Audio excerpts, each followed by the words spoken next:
그까짓 수술 좀 했다고 춥기라도 하니? 우리는 카페 와서 백숙 먹고 있으니 그동안 밀린 청소나 좀 해놔. 위를 잘라내는 암 수술을 받고 너덜너덜해진 몸으로 퇴원한 저에게 시어머니는 짐승만도 못한 말을 뱉었습니다. 그 순간 저는 20년의 지옥 같았던 희생을 제 손으로 끝내기로 결심했어요. 저는 즉시 시어머니가 들고 간 제 명의의 신용카드를 모조리 정지시켰습니다. 그리고 정확히 10분 뒤 급한 시어머니의 전화가 울렸어요. 야, 너 카드 당장 안 살려나? 우리 보고 집에 어떻게 가라는 거야? 하지만 그 비명소리는 제 복수의 시작에 불과했습니다. 사연 시작 전에 구독 버튼을 눌러주시고 어디서 듣고 계신지 댓글에 남겨주세요. 그곳에 늘 행운이 가득하길 바라겠습니다. 차가운 병원 복도를 빠져나와 택시 뒷자리에 몸을 실었을 때 수술 자국이 있는 욱신거리는 배보다 더 시린 건 텅 빈 마음이었습니다. 20년을 함께 산 남편은 퇴원 날짜를 알려줬는데도 마중조차 나오지 않았어요. 고등학생인 아들 녀석 휴대폰은 종일 꺼져 있었습니다. 아파트 현관문 비밀번호를 누르는 손가락이 떨리더라고요. 여보, 나왔어? 민철아, 엄마 왔어? 집안은 적막했습니다. 거실 한복판에 늘어진 빨랫더미와 싱크대에 쌓인 그릇들이 저를 맞아주었어요. 소파에 털썩 주저앉아 남편에게 전화를 걸었습니다. 신호가 한참 가더니 시어머니 목소리가 튀어나왔어요. 너 퇴원했니, 어머니? 그 사람 옆에 있어요? 우리 지금 가평이야. 네? 신우이랑 다 같이 백숙 먹고 있는데 왜 가평이요? 저 오늘 퇴원한다고 말씀드렸잖아요. 그래서 뭐 어쩌라는 거야? 집에 갔으면 청소나 좀 해놔라. 네가 집을 며칠 비웠다고 집구석이 돼지우리 같다. 수화기 너머로 신우이가 키득거리는 소리가 들렸습니다. 뼛속까지 시린 그 웃음소리가 귀에 박혔어요. 이어서 남편이 전화기를 빼앗는 듯한 소리가 났습니다. 왔어. 우리 저녁 때 들어갈 거니까 양념 갈비 좀 재워놔. 당신 없는 동안 배달만 시켜 먹었어. 나 오늘 위 수술하고 왔다고 잊었어? 그건 알겠는데 그까짓 거 양념 좀 하는 게 그게 뭐가 힘들다고 그래? 얼른 해놓고 쉬어. 끊어 뚝 끊긴 휴대폰을 한참 내려다봤습니다. 20년이었어요. 알코올 중독자 남편의 주사를 받아내고 시어머니 비위를 맞추며 살아온 20년이었습니다. 끝없는 집안일에 남편의 생계까지 책임지느라 저는 고깃집에 나가 불판을 닦으며 손가락 마디가 굵어지는 동안 시댁 식구들은 제 카드로 호의호식했죠. 그 순간 가슴 한구석에서 뭔가 뚝 끊지는 소리가 들렸습니다.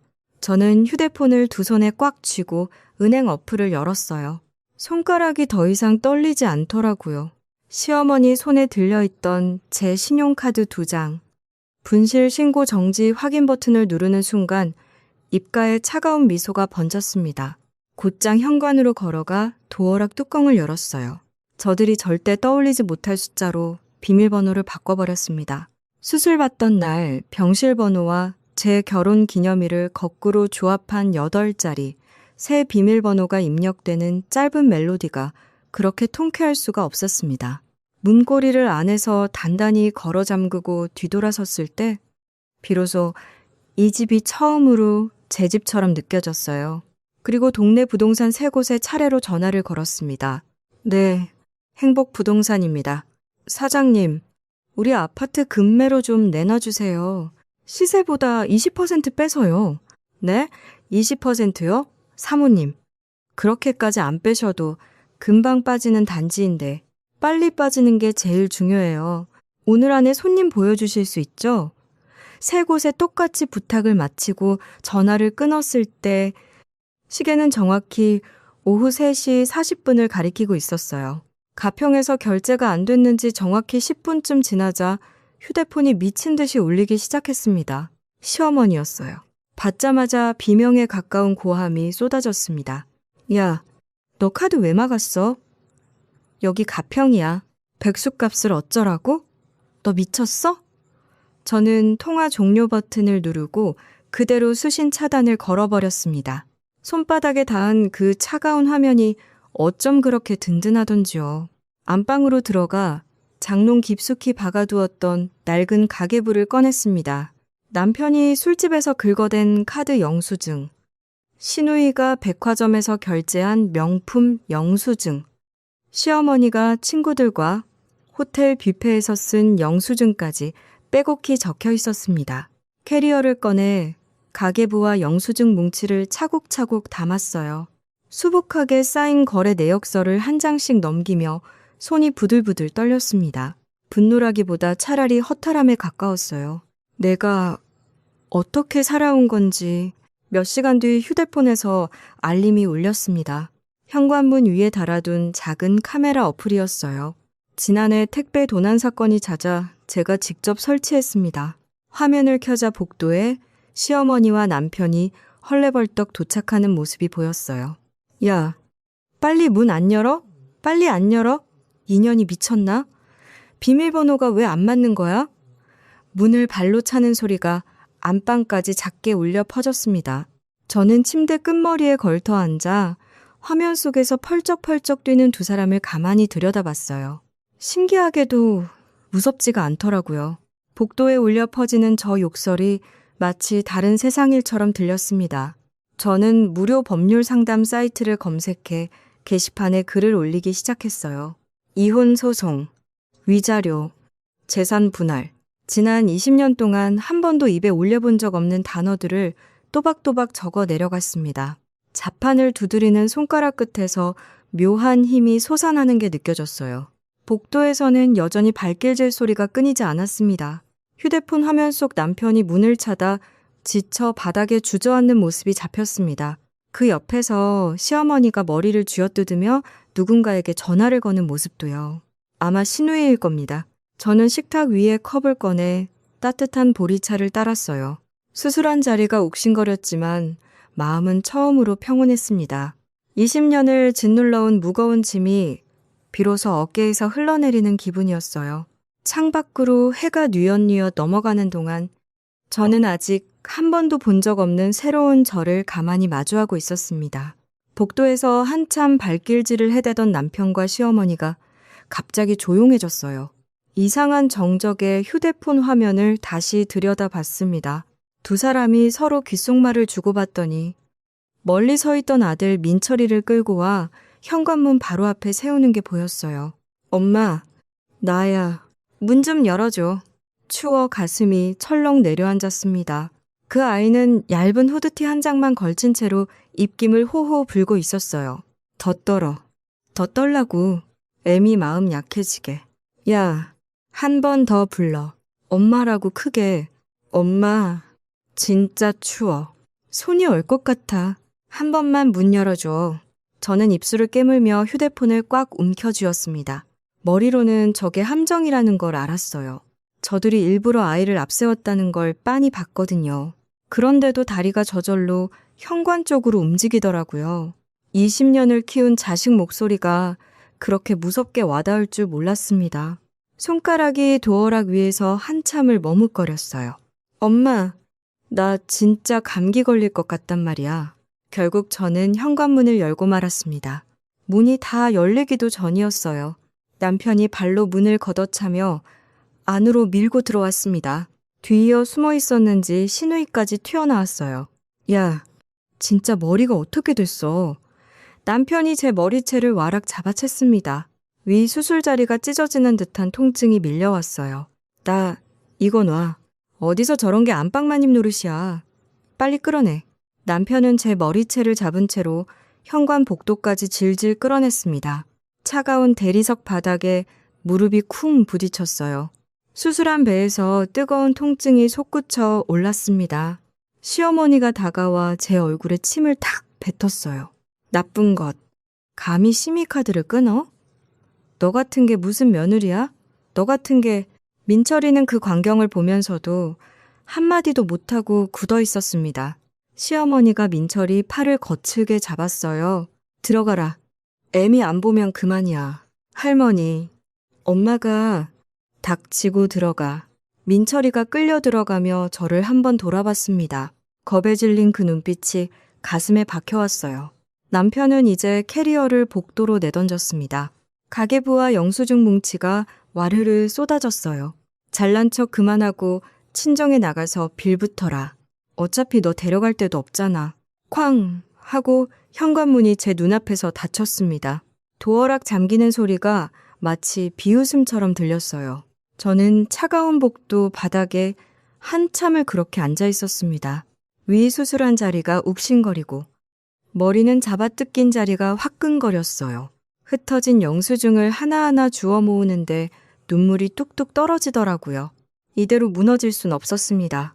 저는 이를 악물고 일어나 캐리어를 끌고 엘리베이터를 탔습니다. 아파트 단지 앞 허름한 모텔에 방을 잡았어요. 곰팡내 나는 이불을 뒤집어 쓰고 눈으로 밤을 지새웠습니다.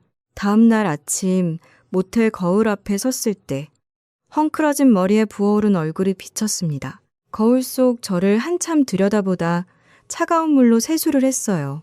택시를 타고 곧장 가정법원으로 달려갔습니다. 소장 접수 창구 직원이 제 얼굴을 힐끔 보더니 서류를 받아들었어요. 접수증을 손에 쥐고 법원을 나서는데 다리가 후들거리더라고요. 이번엔 주거래 은행으로 향했습니다. 이혼 소송 비용이 만만치 않을 테니 통장에 묶어둔 적금을 미리 깨두어야 했어요. 은행 창구에 앉아 직원에게 잔고조회를 부탁했습니다. 사모님, 저 이게 좀 곤란한 부분이 있는데요. 곤란하다뇨? 무슨 말씀이세요? 사모님 명의 아파트가 담보로 잡혀서 거액의 대출이 실행됐어요. 사흘 전이네요. 심장이 쿵 떨어지는 것 같았습니다. 서류를 받아든 손이 사시나무처럼 떨렸어요. 대출 신청서에 떡하니 찍힌 제 인감도장과 위임장이 보였습니다. 분명 제가 병원에 입원해 있던 그 시기였어요. 저 이거 한 적 없어요. 도장 찍은 적 없다고요. 저희도 정상 절차로 처리된 건이라서요. 일단 경찰에 신고부터 하셔야 될 것 같아요. 휴대폰을 꺼내 들었을 때 마침 어제 전화드렸던 부동산 사장님에게서 전화가 왔습니다. 사모님, 죄송한데 매물을 걷어달라고 남편분이 직접 연락을 주셨어요. 공동 명의라 한쪽이 취소하면 저희도 어쩔 수가 없습니다. 그래요. 알겠습니다. 전화를 끊고 은행 로비 의자에 털썩 주저앉았습니다.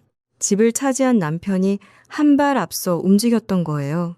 대출금이 어디로 흘러갔는지 추적해보니 대형 로펌의 수임료 계좌였습니다. 남편이 저를 상대로 초호화 변호인단을 꾸린 거였어요. 원래 알아봐둔 사선 변호사 상담을 그 자리에서 취소했습니다. 수중에 든 돈으로는 어림도 없었거든요. 물어물어 무료 법률 구조공단을 찾아갔습니다. 대기실에서 1시간을 기다린 끝에 배정받은 변호사는 갓 30이나 됐을까 싶은 애된 얼굴의 청년이었습니다. 안녕하세요. 이윤호 변호사입니다.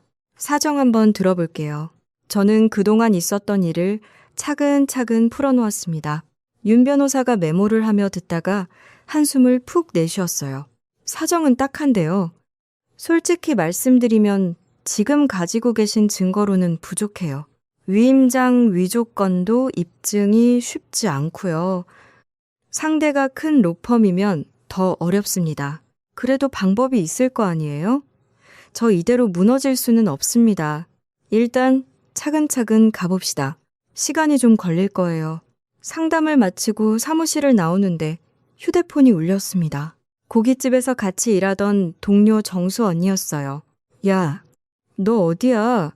지금 가게에 시어머니랑 시누이 들이닥쳐서 난리야. 사장님 멱살까지 잡고 뭐라고. 너 돈에 미친 며느리라고 시어머니 굶겨 죽이려 한다고 동네방네 떠들어. 사장님이 말리는데도 막무가내야. 휴대폰을 든 손이 또다시 떨려왔습니다. 며칠 뒤 모텔방으로 두꺼운 봉투 하나가 배달됐어요. 봉투를 뜯어보니 남편 변호인단에서 보낸 반소장이었습니다. 내용을 한 줄 한 줄 읽어 내려가는데 기가 막혀서 말이 안 나왔어요. 제가 집안일을 방치하고 시어머니를 학대하고 심지어 외도까지 했다는 거짓말이 빼곡히 적혀 있었습니다. 그것도 모자라 마지막 장에는 민철이가 엄마의 폭언과 외박 때문에 정신과 치료를 받고 있다는 진단서까지 첨부되어 있었어요. 들어보지도 못한 병원 이름이었습니다. 이대로 가만히 있을 수 없었어요. 저는 옷장에서 그나마 깔끔한 옷을 꺼내 입고 민철이 학교로 달려갔습니다. 교문 앞에서 하교 시간을 기다리는데 어디선가 익숙한 향수 냄새가 풍겨왔어요. 어머, 아동 학대범이 학교까지 찾아왔네? 신우이가 어느새 제 등 뒤에 서 있었습니다. 손에는 휴대폰을 들고 통화 중이었어요. 네, 경찰관님, 지금 우리 조카 엄마라는 사람이 학교 앞에서 애를 납치하려고 해요. 빨리 좀 와주세요. 저는 어이가 없어 말이 막혔습니다. 너 지금 뭐 하는 거야? 뭐 하긴 뭐 해? 우리 조카 보호하지. 얼마 지나지 않아 사이렌 소리가 울리며 경찰차가 들이닥쳤습니다. 경찰관 2명이 다가와 제 팔을 가볍게 잡았어요. 어머님, 일단 저희랑 같이 가셔서 이야기 좀 하시죠. 마침 그때 교문이 열리며 아이들이 우르르 쏟아져 나왔습니다. 민철이가 무리 속에서 저를 발견했어요. 저는 2 손을 뻗으며 아이의 이름을 불렀습니다. 민철아, 엄마 좀 봐. 엄마야. 민철이는 잠깐 멈춰서서 저를 봤습니다. 그런데 그 눈빛이 어찌나 차갑던지 한겨울 얼음장 같았어요. 민철이는 곧장 신우이 차 쪽으로 발걸음을 옮겼습니다. 차 문이 열리고 닫히는 동안 저는 경찰의 손에 이끌려 멀어져 갔어요. 차창 너머로 멀어지는 아이의 뒷모습이 점점 작아졌습니다. 뺨을 타고 흐르는 눈물을 닦아낼 힘조차 남아있지 않았어요. 첫 변론 기일 아침. 모텔 방에서 거울을 보며 머리를 빗는 손이 자꾸만 멈췄습니다. 흰머리가 부쩍 늘어있더라고요. 법원 앞에 도착했을 때 윤 변호사가 먼저 와서 기다리고 있었습니다. 어머님, 떨지 마시고요. 제가 옆에 있으니까요. 법정 문을 열고 들어서는데 다리가 후들거렸습니다. 방청석 맨 앞줄에 시어머니가 휠체어를 타고 앉아 있었어요. 그 옆엔 시아버지가 멍한 얼굴로 휠체어에 앉아 계셨습니다. 평소엔 거동도 잘하시는 분을 휠체어에 태워 끌고 나온 거였어요. 아이고, 우리 영감 좀 봐라. 며느리 잘못 들여서 이 지경이 됐어. 옆자리에 앉은 남편은 다리를 떡 벌리고 거만하게 팔짱을 끼고 있었습니다. 비싼 양복에 머리까지 단정하게 빗어넘긴 모습이 평소 술에 절어 살던 사람 같지 않았습니다. 상대편 변호사가 일어나 입을 열었어요. 재판장님, 이 사건은 단순한 부부 갈등이 아닙니다. 원고는 위암투병을 핑계로 가정을 내팽개치고 외도에 빠져 있었습니다. 뭐라고요? 원고가 일하던 고깃집의 남자 직원들과 부적절한 관계를 유지했다는 증언이 있고요. 이는 차차 증인을 통해 밝혀질 것입니다. 가슴이 쿵 내려앉았습니다. 재판장이 안경 너머로 저를 쳐다봤어요. 윤 변호사가 자리에서 벌떡 일어났습니다. 재판장님, 그 주장은 근거 없는 모함입니다. 오히려 피고가 원고 명의 아파트를 담보로 거액의 대출을 위조해서 받아갔습니다. 인감도장을 도용했습니다. 위조라뇨? 저희한테 명백한 증거가 있습니다. 상대 측 변호사가 서류 한 장을 재판장 앞에 내밀었습니다. 부부 공동 투자 합의서라는 제목이 큼지막하게 박혀 있었어요.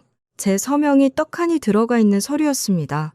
저는 2 눈을 의심했어요. 저거 제 것이 아니에요. 저런 서류 본 적도 없다고요. 원고 측, 침착하세요.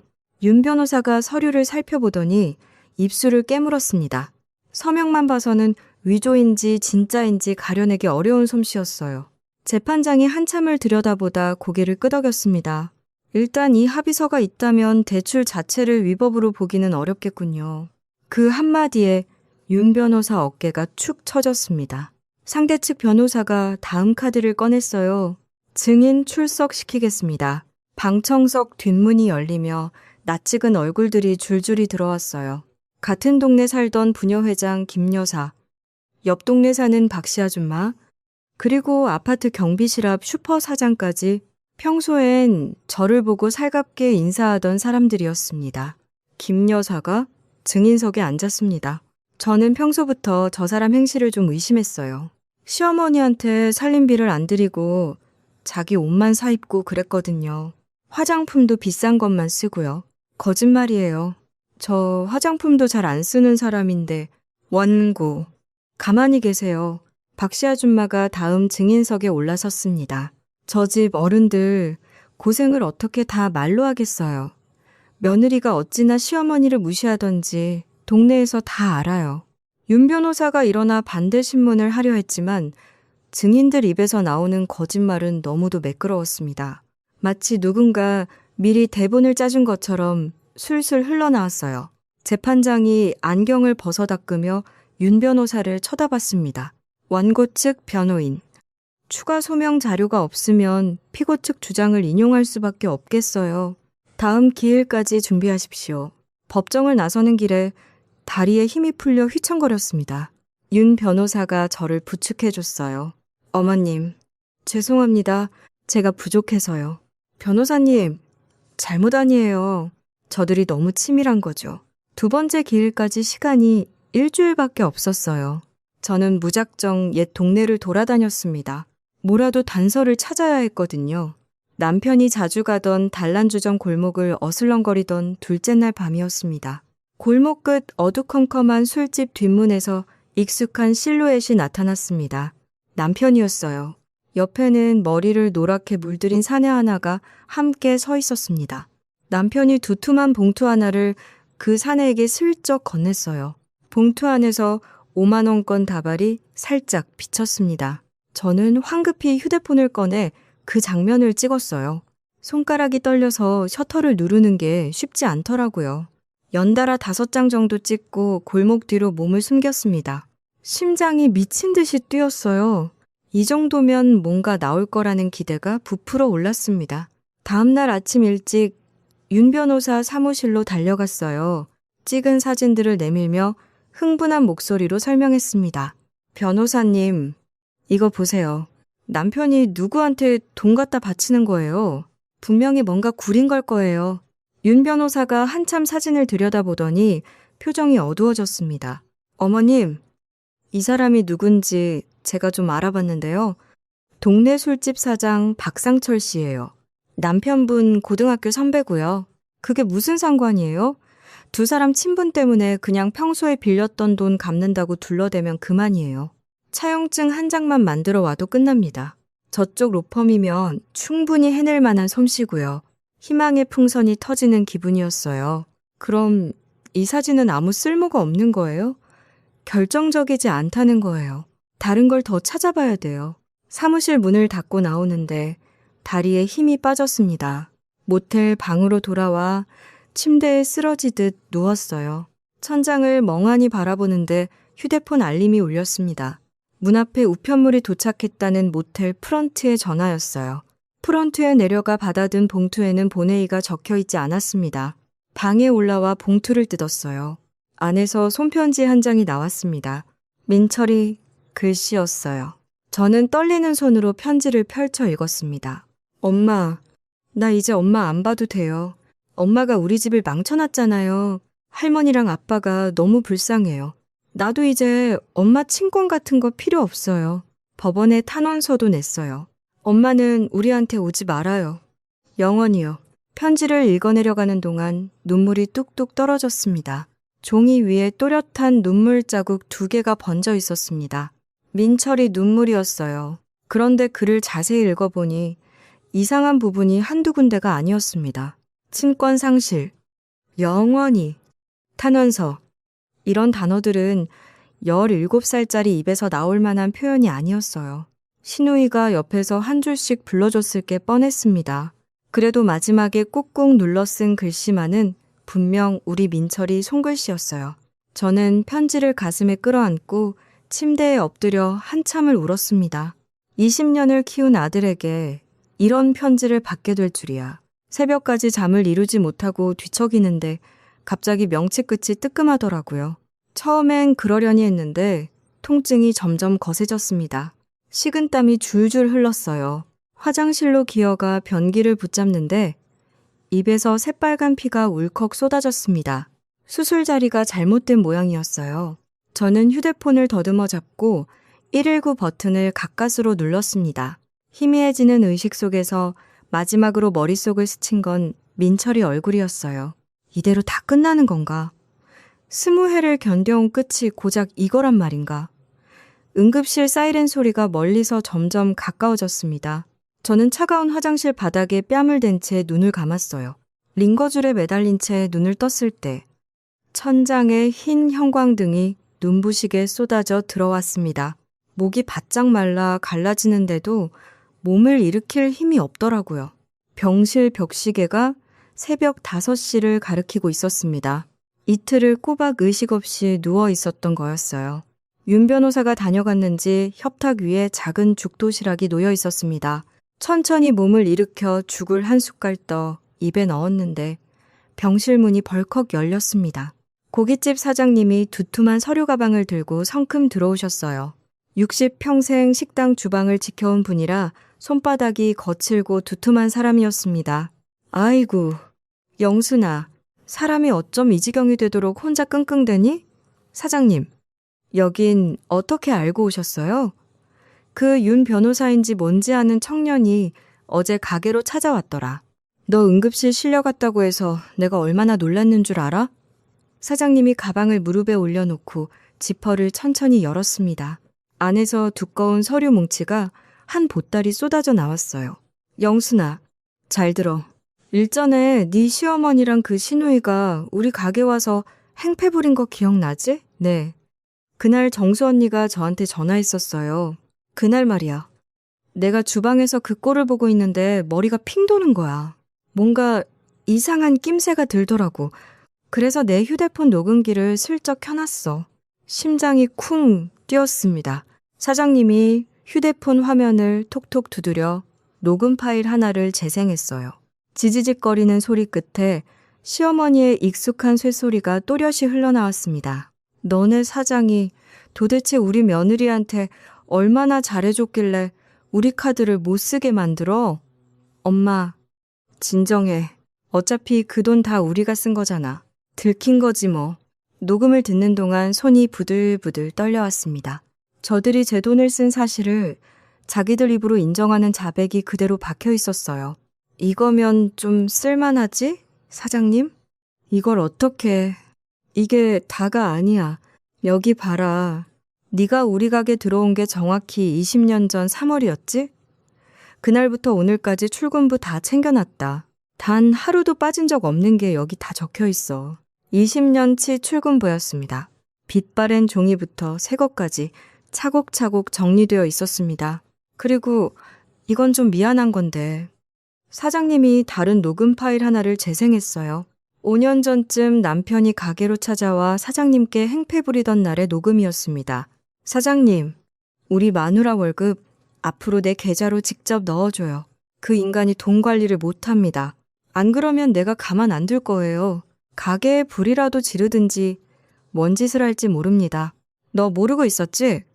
그날 이후로 네 월급 통장이 바뀐 거 저는 천천히 고개를 끄덕였습니다.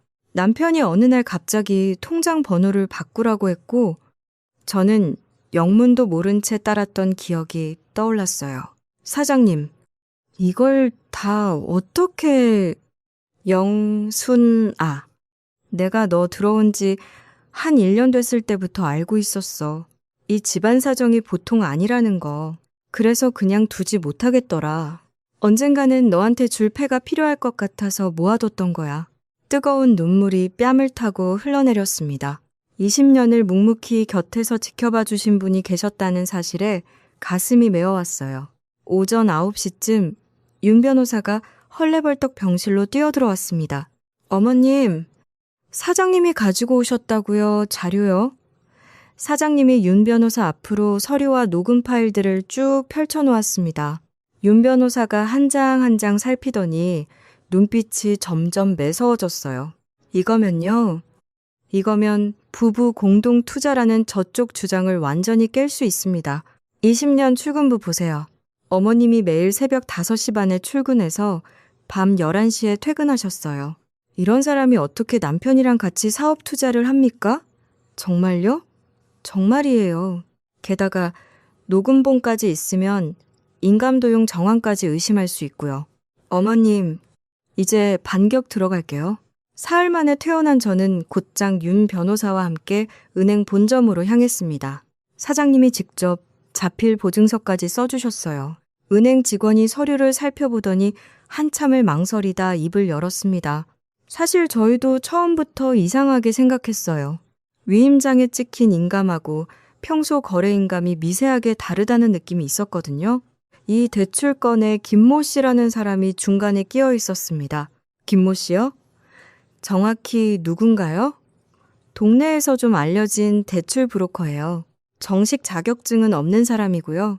저희가 공식적으로 도와드릴 순 없지만 이 명함은 사모님께서 알아서 활용하세요. 명함에는 평범한 이름과 휴대폰 번호만 적혀 있었습니다. 은행을 나서며 윤 변호사가 결의에 찬 표정을 지었어요. 어머님, 이 사람을 찾아야 돼요. 잡아야 끝납니다. 마침 그날 저녁 사장님이 단골 손님 한 분을 소개해 주셨습니다. 20년 가까이 사장님 식당을 드나들던 박 사장이라는 분이었는데 본업은 흥신소를 운영하는 양반이었어요. 영순 씨, 그래도 우리 사장님 며느리 같은 사람인데 이건 내가 무료로 봐드릴게요. 일주일이면 됩니다. 박 사장은 약속을 지켰습니다. 정확히 닷새 만에 통화가 왔어요. 영순 씨, 잡았어. 이놈이 다른 위조 사건도 한두 건이 아니야. 영상 확보했으니까 빨리 와요. 흥신소 사무실로 달려가 박 사장이 보여준 영상을 보는 순간 다리에 힘이 풀렸습니다. 대출 브로커 김 씨가 어느 카페에서 남편을 만나 위임장에 도장을 찍는 장면이 또렷이 찍혀 있었어요. 남편이 봉투에서 현금 다발을 꺼내 김 씨에게 건네는 모습까지요. 어머님, 이거예요. 이게 결정타예요. 다음 변론일 전날 밤이었습니다. 저는 윤 변호사와 한 가지 작전을 짰습니다. 영상의 일부를 짧게 편집해서 상대 측 변호사 사무실로 익명 발송했어요. 이렇게 던져놓으면요, 저쪽 변호인단 내부에서 분열이 일어날 거예요. 큰 로펌일수록 더 빠릅니다. 자기들이 거짓 자료 가지고 변호했다는 걸 알게 되면 다들 빠지려고 들거든요. 같은 시각 윤 변호사는 위증을 약속했던 동네 이웃들에게도 내용 증명을 보내두었습니다. 위증죄로 형사처벌받을 수 있다는 경고가 또박또박 적힌 우편이었습니다. 재판 당일 아침, 법정에 들어서기 전부터 분위기가 심상치 않았습니다.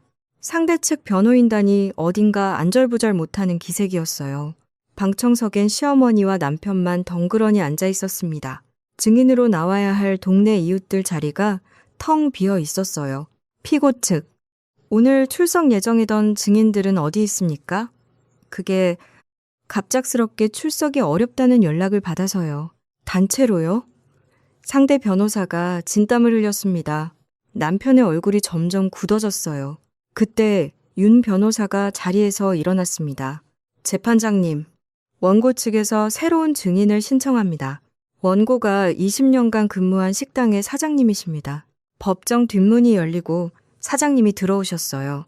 깔끔한 양복을 빼입고 양손에 서류 뭉치를 든 모습이 어찌나 든든하던지요. 증인석에 앉은 사장님이 재판장을 똑바로 쳐다봤습니다. 재판장님, 우리 영순이요. 우리 가게에서 20년을 일했습니다. 새벽 5시에 나와서 한밤중까지 불판을 닦았습니다. 그 손에 굳은 살이 박힌 사람을 두고 살림 안 하고 외도했다고요? 저는 그 말 못 믿겠습니다. 사장님 목소리에 법정안이 숙연해졌어요. 재판장도 안경 너머로 사장님을 진지하게 바라봤습니다. 상대 변호사가 일어나 사장님 증언을 흔들어 보려고 했어요. 증인은 원고와 친분이 있으니 편파적인 증언일 수밖에 없지 않습니까, 재판장님? 그렇다면 객관적 증거를 제출하겠습니다. 윤 변호사가 노트북을 펼치고 영상 하나를 띄웠습니다. 대출 브로커 김 씨가 남편에게 위조 위임장을 건네받고 현금을 받는 장면이 법정 스크린에 또렷이 비쳤어요. 이어서 사장님 휴대폰에 녹음된 시어머니와 시누이의 자백 음성이 울려 퍼졌습니다. 시어머니의 쇠소리와 시누이의 키득거림이 법정 공기를 갈랐어요. 남편이 자리에서 벌떡 일어났습니다.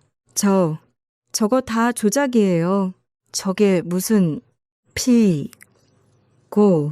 앉으세요. 상대 측 변호인단이 자기들끼리 황급히 귓속말을 나누기 시작했습니다. 사장님이 증인석에서 저를 향해 슬쩍 윙크를 보냈어요. 저는 가슴 깊은 곳에서 뜨거운 무언가가 차오르는 걸 느꼈습니다. 법정 스크린에 띄어진 영상이 끝나자마자 상대 측 변호인단 안에서 술렁임이 일었습니다. 가장 어려 보이는 변호사가 먼저 일어나 짐을 챙겼어요. 뒤이어 두 번째, 세 번째 변호사가 차례로 자리에서 일어났습니다. 선임 변호사로 보이는 머리가 희끗한 남자가 마지막으로 사임계를 제출했습니다. 재판장님, 저희 로펌은 본 사건의 변호를 더 이상 진행하기 어렵다고 판단됩니다. 아니, 이 양반들이 지금 뭐 하는 거야? 변호 마무리해야지. 의뢰인께서 처음부터 거짓 자료를 제공하셨더군요. 저희 책임이 아닙니다. 법정안이 술렁였습니다. 남편의 얼굴이 백지장처럼 변해갔어요. 시어머니가 휠체어에 앉은 시아버지를 흔들어 깨우려 했습니다. 영감 일어나 봐요. 우리한테 큰일 났어요. 시아버지는 멍한 얼굴로 어딘가를 응시할 뿐이었습니다. 재판장이 의사봉을 다시 한번 내리쳤어요. 본 사건에 대해 판결을 내리겠습니다. 피고 측이 제출한 부부 공동투자 합의서는 그 진정성을 인정하기 어렵고 인감도장 도용을 통한 위법 대출이 명백히 인정됩니다. 저는 두 손을 꽉 마주 잡았어요. 윤 변호사가 옆에서 제 손등을 가볍게 두드려 주었습니다. 또한 피고와 그 가족들이 원고에게 가한 정신적, 신체적 학대 행위가 인정되는 바 공동명의 아파트의 소유권을 원고에게 100% 귀속시키고 피고에게 위자료 1억 5천만 원 지급을 명합니다. 남편은 그 자리에 털썩 주저앉았습니다. 시어머니는 두 손으로 머리를 감싸주며 통곡하기 시작했어요. 아이고, 이게 무슨 일이야? 우리 아들이 무슨 죄가 있다고. 재판장님, 다시 한번 봐주세요. 정숙하세요. 남편이 무릎걸음으로 제 쪽으로 다가왔습니다. 영순아, 한 번만 봐줘. 우리가 어떻게 살아온 부부였는데. 저는 그 얼굴을 가만히 내려다봤습니다. 20년을 한 이불을 덮고 산 사람의 얼굴이 그렇게 낯설어 보일 줄 몰랐어요. 우리가 어떻게 살아온 부부였는지. 그건 이제 내가 더 잘 알겠어. 영순아, 내 이름 부르지 마. 입에 담지도 말고. 법정을 나왔는데 다리가 후들거렸습니다. 복도에 나와 벤치에 잠시 앉으니 사장님이 다가오셨어요. 잘했다. 영순아, 정말 잘했어. 윤 변호사도 환한 얼굴로 다가왔습니다. 어머님, 이긴 거예요. 정말로요. 저는 두 사람을 번갈아 보다 그제야 눈물이 터졌습니다. 20년이 한꺼번에 가슴을 짓누르며 쏟아져 내리는 듯한 통곡이었습니다. 한 달이 정신없이 흘러갔습니다. 저는 되찾은 아파트를 곧장 부동산에 내놓았어요. 이번엔 시세 그대로 차분하게 매물을 내놓고 좋은 가격에 매각을 마쳤습니다. 매각 대금 전액이 제 통장으로 안전하게 입금된 날, 저는 통장을 펼쳐들고 한참을 들여다봤어요. 이게 내 돈이구나. 내 이름으로 찍힌 숫자가 그렇게 든든할 수가 없었습니다. 남편이 위조해서 받아간 그 대출금은 서류를 위조한 남편과 대출 브로커 김 씨가 떠안게 됐습니다. 법원이 위조 대출로 판단한 이상 저는 단 한 푼도 책임질 일이 없었어요. 빈털터리가 된 남편과 시어머니는 살던 전세집 보증금도 모두 위자료와 대출금 변제로 빼앗기고 변두리 낡은 월세방으로 야반도주하듯 떠났습니다. 소문에 따르면 시어머니가 가져갔던 가구며 살림살이까지 모조리 들고 야밤에 이삿짐을 옮겼다고 하더라고요. 저는 한동안 그 소식을 들어도 아무 감흥이 없었습니다. 어느 봄날 오후, 사장님이 저를 가게 뒷방으로 부르셨어요. 영순아, 앉아봐라. 내가 너한테 할 얘기가 있다. 무슨 얘기세요? 사장님? 너 이제 우리 가게 안 나와도 돼. 그동안 고생 많았다. 너 같은 솜씨를 우리 가게 불판이나 닦는 데 썩히기 아깝다. 사장님, 그게 무슨 말씀이세요? 시내 중심가에 좋은 자리 하나 봐뒀어. 권리금이랑 보증금은 내가 보태줄 테니까 네 이름 걸고 작은 가게 하나 차려라. 가정식 백반집이 좋겠어. 네 손맛이 보통이 아니잖아. 사장님, 제가 어떻게 그 돈을... 빚이 아니야. 투자다. 투자. 네가 잘 되면 내가 더 기쁜 거지. 저는 그 자리에서 사장님 손을 두 손으로 부여잡고 한참을 울었습니다. 20년 동안 식모처럼 살아온 며느리에게 처음으로 누군가 자기 이름을 걸고 살아보라고 손을 내밀어준 순간이었어요. 한 달의 준비 끝에 가게를 가오픈하던 날이었습니다. 작지만 깔끔한 보름평짜리 가게 간판에 큼지막하게 박힌 제 이름 석자를 올려다 봤어요. 라라의 사연극장 붓글씨로 정성스럽게 쓰인 간판이 햇살에 반짝였습니다. 오전 11시쯤 첫 손님이 들어왔어요. 근처 회사에 다니는 듯한 양복 차림의 남자분이었습니다. 사장님, 오늘의 백반 하나 주세요. 네.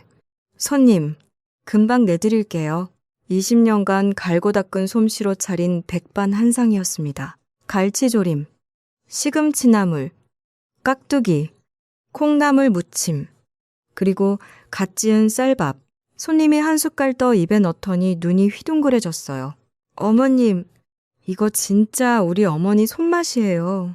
제 사무실 직원들 다 데려와도 되겠어요. 그럼요. 손님, 많이 모셔오세요. 점심시간이 끝날 무렵 가게 앞에 줄이 늘어서기 시작했어요. 이튿날은 줄이 더 길어졌고 사흘 만에 점심 영업을 일찍 마감해야 될 정도였습니다. 가오픈 한 달 만에 첫 숫자 결산을 마친 저녁이었습니다. 장부를 가슴에 끌어안고 가게 문을 닫는데 묘한 기분이 들었어요. 내 손으로 번 돈, 내 이름으로 찍힌 매출. 이런 기분을 49이 되어서야 처음 느껴본다는 게 서글프면서도 벅찼습니다. 집으로 돌아가는 길에 평소 지나가기만 했던 고급 미용실에 들러봤습니다. 거울 앞에 앉아 미용사에게 짧게 잘라 달라고 부탁했어요. 사모님, 정말 짧게 자르시게요? 머리가 좀 아까운데. 다 잘라주세요. 20년 매달려 있던 거 다 털어내게요. 머리카락이 사각사각 잘려나갈 때마다 가슴이 가벼워졌습니다. 미용실을 나와 백화점에 들렀어요. 평소 같으면 가격표만 보고 돌아섰을 진열대 앞에서 한참을 머물렀습니다. 투명한 망사소매가 달린 짙은 자주색 원피스가 눈에 들어왔어요. 한번 입어보시겠어요? 손님께 정말 잘 어울릴 것 같아요. 탈의실에서 원피스를 입고 거울 앞에 섰을 때 거기엔 제가 한 번도 본 적 없는 여자가 서 있었습니다. 당당한 어깨, 고개 편 허리, 그리고 살짝 미소를 띤 입가. 저는 망설임 없이 카드를 꺼냈습니다. 이번엔 누구도 가져다 쓸 수 없는 오롯이 제 이름으로 발급받은 새 카드였어요. 새로 얻은 오피스텔로 돌아왔을 때 시계는 밤 10시를 가리키고 있었습니다. 거실 소파에 털썩 앉아 냉장고에서 시원한 맥주 한 캔을 꺼냈어요.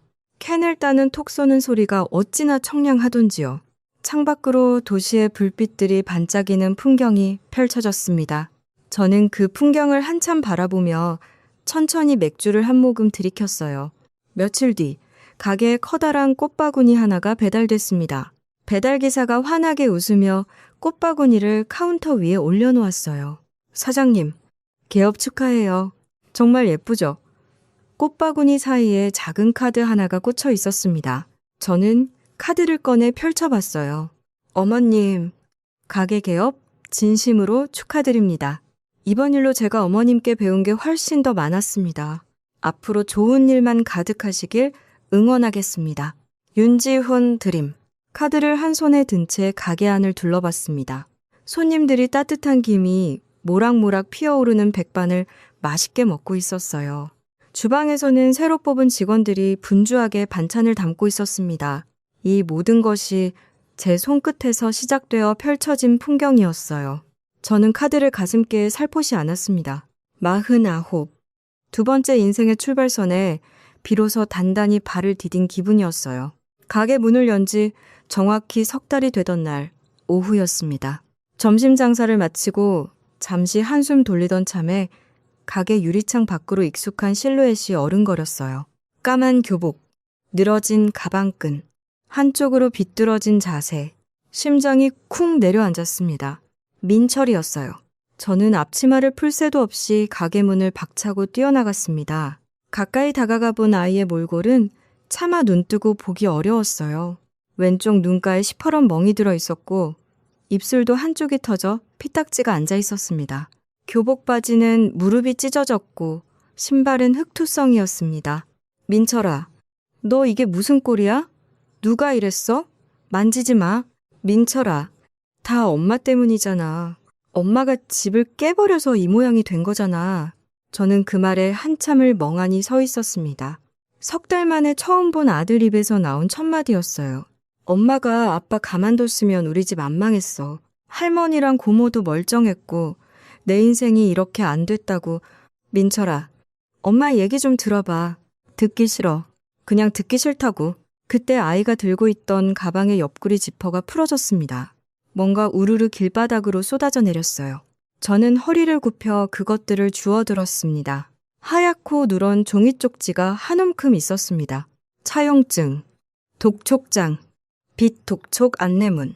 빨간 글씨로 인쇄된 종이 위에 적힌 금액들이 눈에 들어왔습니다. 300만 원, 500만 원, 700만 원. 총합이 1000만 원이 훌쩍 넘어가는 사채 차용증들이었어요. 민철아, 이게 다 뭐야?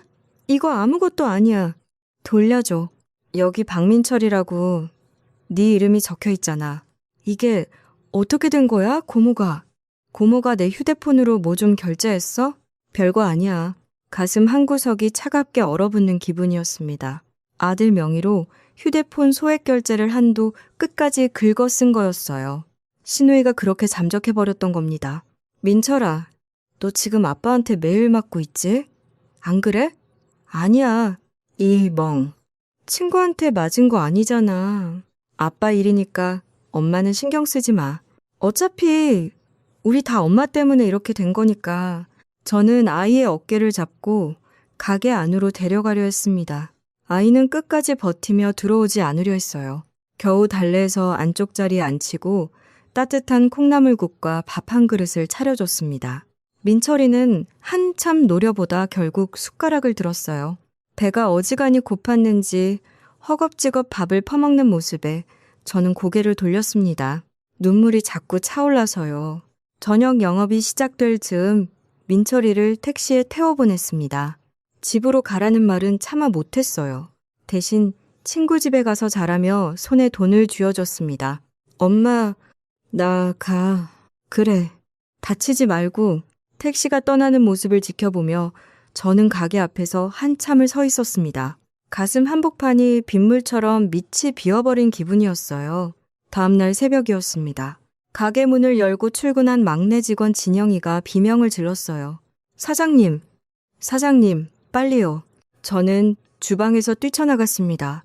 카운터 옆 금고문이 활짝 열려 있었어요. 전날 밤에 정리해둔 현금 다발이 사라져 있었습니다. 그리고 그 옆에 가방을 맨 채 굳어 서 있는 한 사람, 민철이었습니다. 손에는 현금 다발 2뭉치가 들려 있었어요. 민철아, 어? 엄마, 사장님, 경찰 부를게요. 진영아, 잠깐만 있어봐. 민철이가 갑자기 손에 든 현금 다발을 바닥에 내동댕이 쳤어요. 이어서 카운터 위에 놓여있던 도자기 그릇을 집어들고 벽에 던졌습니다. 도자기 깨지는 소리가 가게 안을 날카롭게 갈랐어요. 됐어? 다 됐어? 어차피 내 인생도 끝났어. 저는 아이에게 다가가 양 어깨를 잡았습니다. 아이가 거칠게 몸부림쳤지만 손을 놓지 않았어요. 민철아, 엄마 봐. 엄마 좀 봐. 아빠가 돈 안 가져오면 죽인다고 했어. 어제도 패고 또 팼어. 엄마 가게 가면 돈 있을 거라고 고모가 그랬어. 엄마 돈은 원래 우리 돈이니까 가져와도 된다고 고모가 그렇게 말했어. 응? 어차피 다 가족 돈이래. 엄마는 우리 가족이니까. 저는 두 손으로 아이의 머리를 끌어안았습니다.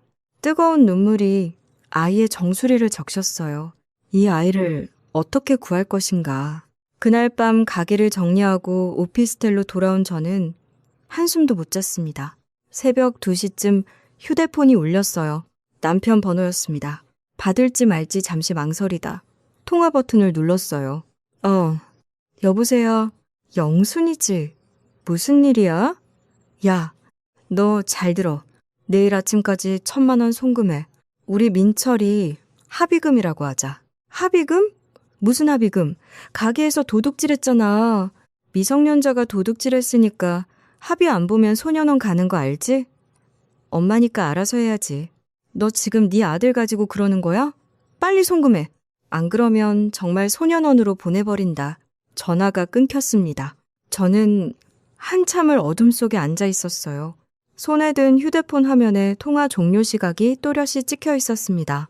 오전 2시 18분. 저는 그 화면을 한참 들여다보다 무언가를 결심한 듯 버튼을 눌렀습니다. 방금 끊긴 통화의 녹음 파일을 확인하는 버튼이었어요. 다행히 자동 녹음 어플이 똑똑히 작동해 주었습니다. 휴대폰 화면에 녹음 파일의 길이가 1분 47초로 표시되어 있었어요. 저는 그 파일을 2번, 3번 다시 재생해 들었습니다. 남편의 비웃음 소리와 협박이 또렷이 박혀 있었어요. 저는 휴대폰을 꼭 쥐고 천천히 일어났습니다. 거실 창문을 열자 새벽 바람이 얼굴을 차갑게 스쳤어요. 먼 동쪽 하늘이 푸르스름하게 밝아오기 시작했습니다. 저는 그 새벽 풍경을 바라보며 깊게 숨을 들이마셨어요. 이 악순환의 고리를 오늘 끊어내야 했습니다. 내 손으로, 내 머리로, 그리고 내 가슴으로요. 다음날 아침 8시 정각. 저는 옷을 단정히 차려입고 오피스텔을 나섰습니다. 가게를 잠시 들러 진영이에게 양해를 구하고 민철이의 손목을 단단히 잡은 채 윤 변호사 사무실로 향했습니다. 엄마, 어디 가는 거야? 나 어디 끌고 가는 거야? 가야 할 곳이 있어. 잠자코 따라와. 변호사한테 가는 거지. 나 신고하려고 그러는 거잖아. 신고가 아니야. 너한테 보여줄 게 있어서 그래. 택시 안에서도 민철이는 창밖만 노려보며 한마디도 하지 않았습니다. 윤 변호사 사무실 문을 열고 들어서자 윤 변호사가 자리에서 일어났습니다. 어머님, 어서 오세요. 이쪽이 민철이군요. 저는 윤 변호사에게 미리 부탁해둔 자료들을 책상 위에 펼쳐달라고 부탁했습니다. 윤 변호사가 책상 한쪽에 쌓아둔 서류 뭉치를 가운데로 옮겨놓았어요. 이혼 소송 1년치 기록이었습니다. 저는 민철이를 책상 앞 의자에 앉히고 그 앞에 서류들을 한 장 한 장 펼쳐 놓았어요. 민철아, 이거 봐라. 이게 네 아빠가 엄마 도장을 위조해서 받은 대출 서류야. 1억이 넘어. 그게 뭐? 그리고 이건 네 아빠가 그동안 단란주점에서 긁고 다닌 카드 영수증이야. 한 달에 평균 400만 원씩이야. 이게 1년치야. 민철이가 슬쩍 종이 위로 시선을 던졌습니다. 이건 네 고모가 백화점에서 결제한 명품 영수증. 이건 할머니가 호텔 뷔페에서 친구분들이랑 드신 영수증. 그래서 뭐? 어른들 일이잖아. 이게 다 누구 돈이었는지 알아? 그게 무슨 엄마 월급이야. 엄마가 새벽 5시에 나가서 밤 11시에 들어오면서 번 돈. 위 수술하면서도 일했던 돈. 그 돈을 네 아빠랑 할머니랑 고모가 다 가져다 쓴 거야. 민철이가 입술을 깨물었습니다. 손가락이 무릎 위에서 꼼지락거리는 게 보였어요. 그리고 어젯밤에 네 아빠가 엄마한테 한 전화 좀 들어볼래? 저는 녹음 파일의 재생 버튼을 눌렀습니다. 남편의 술 취한 목소리가 사무실 안에 또렷이 울려 퍼졌어요. 야, 너 잘 들어. 내일 아침까지 1,000만 원 송금해. 우리 민철이 합의금이라고 하자. 합의금. 무슨 합의금? 가게에서 도둑질했잖아. 도둑질했으니까 합의 안 보면 소년원 가는 거 알지? 엄마니까 알아서 해야지. 민철이의 얼굴에서 핏기가 가셨습니다. 녹음이 이어졌어요. 빨리 송금해. 안 그러면 정말 소년원으로 보내버린다. 녹음이 끝나고 사무실에 무거운 정적이 흘렀습니다. 민철이 어깨가 작게 떨리기 시작했어요. 거짓말이야. 아빠가 그럴 리 없어. 민철아, 네 아빠는 너를 자기 돈줄로 본 거야. 어제 너 가게로 보낸 것도, 오늘 새벽에 엄마한테 전화한 것도 다 너를 이용해서 돈을 뜯어내려는 거야. 아니야. 아빠는 그냥 화가 나서 아들을 소년원에 보내겠다고 협박하니 화가 나서 친아들을 매일 때려? 민철이의 어깨가 더 크게 들썩였습니다. 윤 변호사가 슬그머니 자리를 비켜 사무실 한쪽으로 물러섰어요. 그리고 네 고모가 네 명의로 휴대폰 결제한 거. 사기야. 남의 명의로 그렇게 빚을 지면 죄야. 큰 죄. 고모가 우리 가족이니까 괜찮다고 그랬어. 엄마 돈도 다 우리 거니까 가져가도 된다고. 그래서 너 가게에 보낸 거야? 너를 도둑으로 만들어서 엄마한테서 합의금이라는 명목으로 돈을 뜯어낼 작정이었던 거야. 가족이 아니야. 민철아, 그건 가족이 하는 짓이 아니야. 민철이가 두 손으로 얼굴을 가렸습니다. 작은 어깨가 들썩이며 흐느낌이 새어나오기 시작했어요. 엄마, 나 진짜 몰랐어. 진짜 몰랐어. 알아. 엄마가 알아. 아빠가 매일 때리면서 엄마가 나쁜 년이라고 그랬어. 고모도 그랬어. 그래서 나는 정말로 괜찮아. 다 괜찮아. 이제 다 끝났어. 민철이가 제 품에서 한참을 울었습니다. 이 아이가 그동안 얼마나 무서웠을지, 얼마나 외로웠을지 생각하니 가슴이 미어졌습니다. 윤 변호사가 조심스럽게 다가왔어요. 어머님, 결정하신 대로 진행할까요? 저는 천천히 고개를 끄덕였습니다. 먼저 신우이는 남의 명예도용건으로 사기 및 명예도용 혐의로 형사 고소장 준비했고요. 남편분 접근 금지 가처분 신청도 같이 들어갑니다. 엄마, 민철아, 이건 너를 위해서 하는 거야. 더 이상 너 그 사람들 그늘 아래 두지 않을 거야. 민철이가 고개를 끄덕였습니다. 처음으로 제 말을 거스르지 않는 끄덕임이었어요. 이틀 뒤 새벽, 뉴스에 흥미로운 소식이 흘러나왔습니다. 저는 가게 주방에서 그 뉴스를 흘려듣다 손에 들고 있던 국자를 떨어뜨릴 뻔했습니다. 한편 조카의 명의를 도용해 거액의 휴대폰 소액 결제 사기를 벌인 40대 여성과 그 오빠가 어젯밤 늦게 사채업자들의 신고로 출동한 경찰에 의해 체포되었습니다. 화면에 잠깐 비친 모습이 익숙했어요. 머리가 헝클어지고 화장이 번진 신우이가 두 손에 수갑을 찬 채 고개를 푹 숙이고 있었습니다. 그 옆에서 무기력하게 끌려가는 사람은 남편이었습니다. 사채업자들에게 쫓기다 결국 신우이의 명예도용건으로 함께 체포된 거였어요. 저는 잠시 국자를 내려놓고 의자에 앉았습니다. 이상하리만치 마음이 차분했어요. 기쁨도 통쾌함도 아닌 그저 길었던 짐 하나가 어깨에서 떨어진 듯한 그런 느낌이었습니다. 그날 저녁 가게 영업을 마치고 집으로 돌아왔을 때 오피스텔 현관에 낯선 운동화 한 켤레가 놓여 있었어요. 흙이 묻고 한쪽이 다른 검정 운동화였습니다. 거실로 들어서니 민철이가 부엌에서 어설프게 앞치마를 두르고 서 있었습니다. 식탁엔 김치찌개 한 냄비와 갓 지은 밥 두 공기가 놓여 있었어요. 엄마 왔어? 식사하자. 너 이거 다 했어? 유튜브 보고 따라했어. 좀 짤지도 몰라. 저는 식탁 의자에 앉아 김치찌개를 한 숟갈 떠 입에 넣었습니다. 진짜 좀 짰습니다. 그런데도 그렇게 맛있는 김치찌개를 먹어본 적이 없었어요. 맛있다. 민철아, 진짜 맛있어. 엄마, 미안해. 그동안 정말 미안해.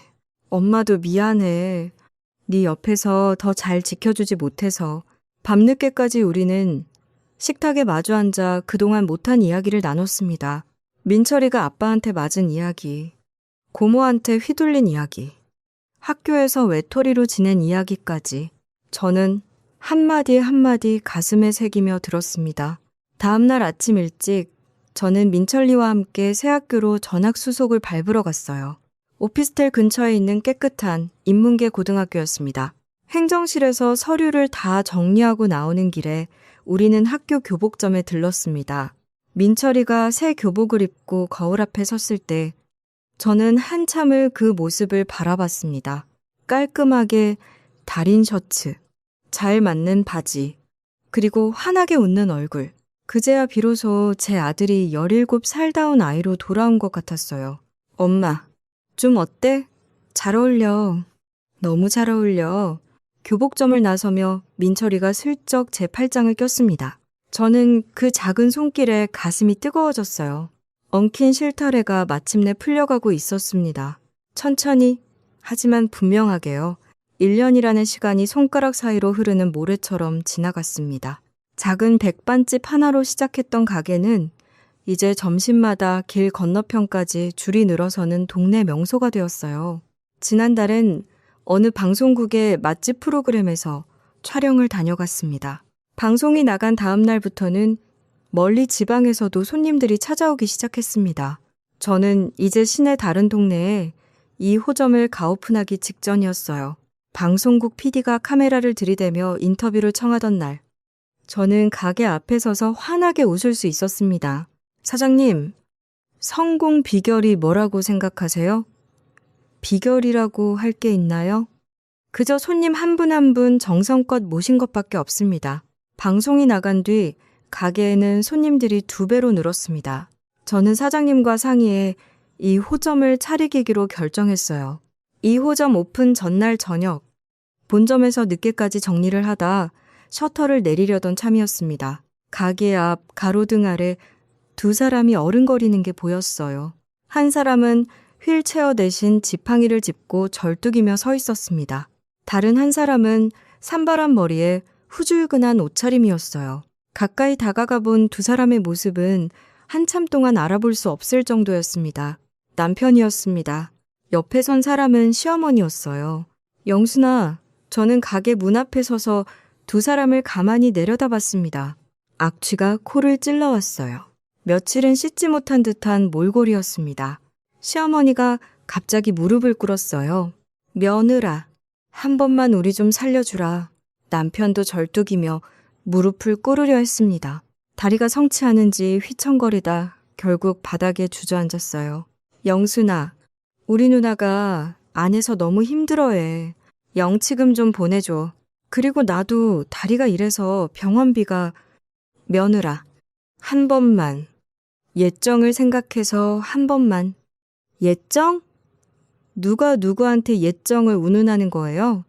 저는 가게 안으로 들어가 카운터 서랍에서 봉투 하나를 꺼냈습니다. 이미 윤 변호사가 미리 준비해두라고 알려준 경고장이었어요. 가게에서 다시 나와 그 봉투를 남편의 품에 툭 떨어뜨렸습니다. 잘 들어.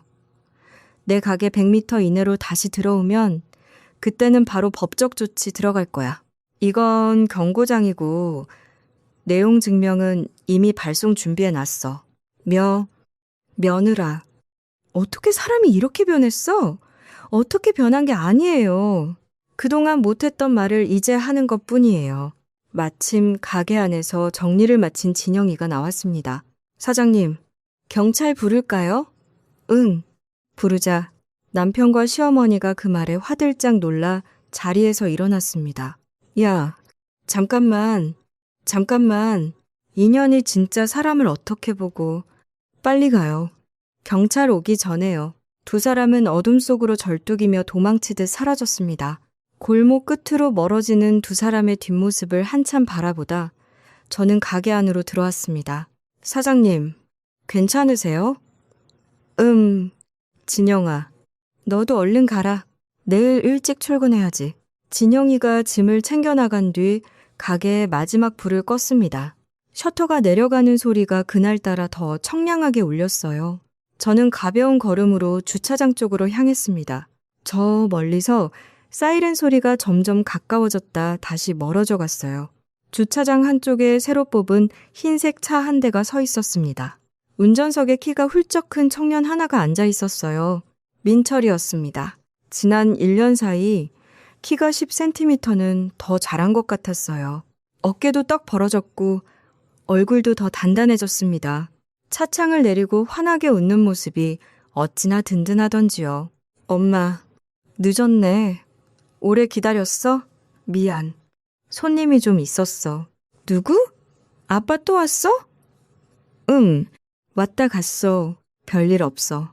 진짜 끈질기다. 다음에 또 오면 내가 가만 안 둘 거야. 엄마가 알아서 했어. 걱정 마. 민철이가 차를 천천히 출발시켰습니다. 저는 휴대폰을 꺼내들고 2사람에게 문자 메시지를 보냈습니다. 먼저 사장님께, 사장님, 내일 이 호점 가오픈입니다. 저녁 7시까지 오세요. 사장님 자리 따로 잡아두었습니다. 그동안 정말 감사했어요. 그리고 윤 변호사에게도요. 윤 변호사님, 내일 이 호점 오픈식에 꼭 와주세요. 변호사님 덕분에 여기까지 왔습니다. 진심으로 감사드려요. 전송 버튼을 누르자마자 2사람에게서 거의 동시에 답장이 왔습니다. 영순아. 그럼 당연히 가야지. 우리 영순이가 두 번째 가게 차리는데 안 가면 어떡하니?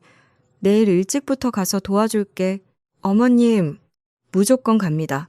좋은 일에 부르셔서 제가 더 감사하죠. 저는 답글을 읽으며 입가에 미소가 번지는 걸 느꼈어요. 차창 밖으로 도시의 야경이 빠르게 스쳐 지나갔습니다. 번쩍이는 간판들, 불 켜진 빌딩들, 그리고 환하게 비추는 가로등들. 저는 그 화려한 풍경을 가만히 바라봤습니다. 지옥 같았던 20년의 흔적이 마치 지난밤 꾼 악몽처럼 아득하게 느껴졌어요. 엄마, 무슨 생각해? 별 생각 아니야. 그냥 우리 민철이 운전 잘하는구나 싶어서 운전학원 1등이었거든. 엄마 모실 운전기사인데 잘해야지. 운전기사 좋네. 평생 부려 먹어야겠다. 그러세요? 차 안가득 모처럼 가벼운 웃음소리가 퍼졌습니다. 저는 룸미러에 비친 제 얼굴을 슬쩍 들여다봤어요. 거기엔 1년 전과 사뭇 다른 여자가 있었습니다. 깔끔하게 정돈된 짧은 머리, 윤기가 도는 피부, 그리고 입가에 자연스럽게 걸린 미소까지. 49이라는 나이가 무색할 만큼 생기가 넘쳤습니다. 수술 자국이 남은 배 위에 손을 살포시 얹어봤어요. 따뜻한 손바닥 아래로 평온하게 뛰는 심장이 느껴졌습니다. 20년 동안 식모 취급당하며 살아온 그 영순이가 아니었어요. 이제는 자기 이름으로 가게 두 곳을 운영하는 사장 영순이었습니다. 자기 이름으로 된 통장에 자기가 번 돈이 들어있는 영순이었어요. 자기 이름으로 된 차에 자기가 키운 아들을 태우고 다니는 영순이었습니다. 차창 너머 멀리 한강다리 위로 환한 불빛들이 길게 이어져 있었습니다. 저는 그 빛의 행렬을 바라보며 가만히 눈을 감았습니다. 내일이 기다려졌어요. 이 호점 오픈식에 사장님과 윤 변호사와 민철이가 함께 모일 그 자리가요. 그리고 이 호점이 자리를 잡으면 또 다른 도전을 해보고 싶었습니다. 요리 학원을 차려 저처럼 갈 곳 없는 중년 여성들에게 손맛 하나로 자립할 수 있는 길을 열어주는 일도 좋겠다 싶었어요. 이번 생에 못해본 일들이 아직도 너무 많이 남아있었습니다. 차가 부드럽게 신호등 앞에서 멈췄어요. 저는 천천히 눈을 떴습니다. 푸른 신호등이 켜졌습니다. 민철이가 엑셀을 밟자 차가 다시 부드럽게 앞으로 나아갔어요. 49의 영순이 두 번째 인생의 시동을 그렇게 힘차게 걸었습니다. 20년이라는 긴 세월 동안 자신을 잃어버린 채 살아온 영순이가 위암이라는 큰 시련을 겪고 나서야 비로소 자기 자신을 되찾는 이야기였습니다. 누군가의 아내로, 누군가의 며느리로, 누군가의 엄마로만 살아온 한 여인이 마침내 자기 이름 석자를 되찾는 모습이 가슴 뭉클하게 다가오지 않으셨나요? 세상에는 영순이처럼 묵묵히 가족을 위해 자신을 깎아내며 살아온 분들이 참 많을 겁니다. 그런 분들께 이 이야기가 작은 위로가 되었으면 좋겠습니다. 너무 늦은 때란 없습니다. 49의 영순이도 두 번째 인생의 시동을 힘차게 걸었듯이요. 내 이름으로 살아갈 용기. 내 인생의 주인이 될 자격은 누구에게나 있다는 사실을 잊지 마시기 바랍니다. 오늘도 묵묵히 자기 자리를 지키며 살아가시는 모든 분들께 따뜻한 응원의 박수를 보내드립니다. 오늘도 끝까지 함께 해주셔서 감사합니다. 듣고 싶은 이야기나 보고 싶은 주제가 있다면 댓글로 남겨주세요. 여러분의 이야기도 기다리고 있겠습니다. 영상이 재미있으셨다면 좋아요와 구독도 부탁드립니다. 다음 사연으로 다시 찾아오겠습니다.